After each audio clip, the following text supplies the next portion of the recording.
uno munsi wa gatandatu igenekerezo rya 2023 ntwarante niho muri club hari ubuzima bari baramutse bipfurizanya umwaka mushasha. Kocha Ndayihereje Leonidas yatwiganiye uko bagiye kubandanya bitunganya n'intumbero ya sport bakora uko imeze. Sport rero tugira ngaha ni sport nziza cyane yitwa Taibo. Ni sport dukoresha umubiri wose, amaboko amaguru kuva ku mutwe gushika ku maguru. Ni sport ikunzwe cyane ngaha Gitega mbere no mu bundi bwose, kuko iruhande yuko iyi club ihari Gitega ngaha iri mu yandi ma club menshi mu Burundi. Mbere twarashizeho na association y'abantrene baba coach ba gym mu Burundi bwose, kandi muri iyo association nkaba ndimwo njejwe ubutunzi muri iyo association y'abantrene bo mu Burundi bwose. Rero Igitega uyu munsi turanezerewe kuko tuvuye ngaha muri sport turaje guhurira ahandi hantu tuganire tuvuga amajambo y'uyu munsi. Magara rero abantu bataramenya kino kibanza yuko boza gukora sport, kuko sport n'ubuzima. Hari abantu batandukanye, irakora abana, irakora abakuze, abamama, abapapa, nta n'umakumiriwe.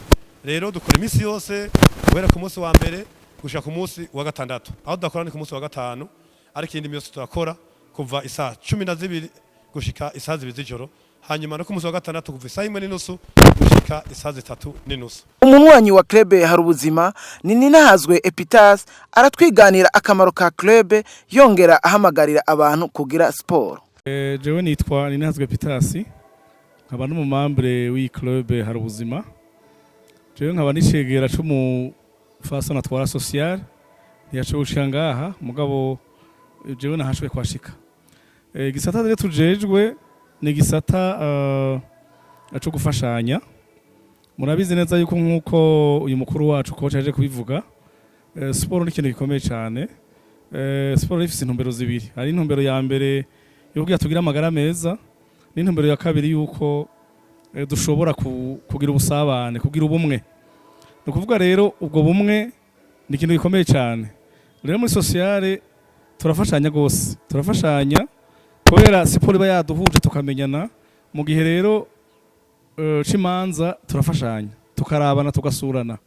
Ivyo biramaze kugaragara mu bantu bamaze kugira imanza zineza canke imanza zinabi, biramaze kugaragara tukabona yuko nukuri ubwo bumwe bwafashije cyane kugira ngo abamambre bashobore kurabana. Ico kintu gikomeye cyane rero. Najewe sinoreka guhamagarira abandi bantu batari jokira sport. Nukuri nagira ngo nsubire nanje ntera kamo abantu bose batarumva akamaro ka sport. Nukuri tubahimirize bashobore kwiyumvira kuza muri sport.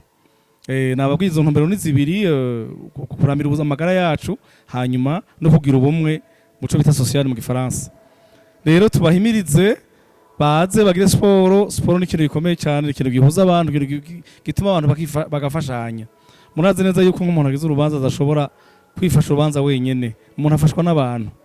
Abantu rero bagira ingufu iyo bari hamwe. No kuvuga rero mu ntumbero ya club ya sport ndazi neza yuko hari ibindi tuzoshobora gushikako kubera tugize ubumwe. Ahanini rero nibaza ko icyo nagomba gushikiriza ni ico mu vyerekeye igisata jeje muri social cyane cyo guhamagarira abantu kuza muri sport, hanyuma tuce tugira niyo ntumbero yuko baturi hamwe tugira ubumwe, tugire social ikomeye cyane. Murakoze cyane.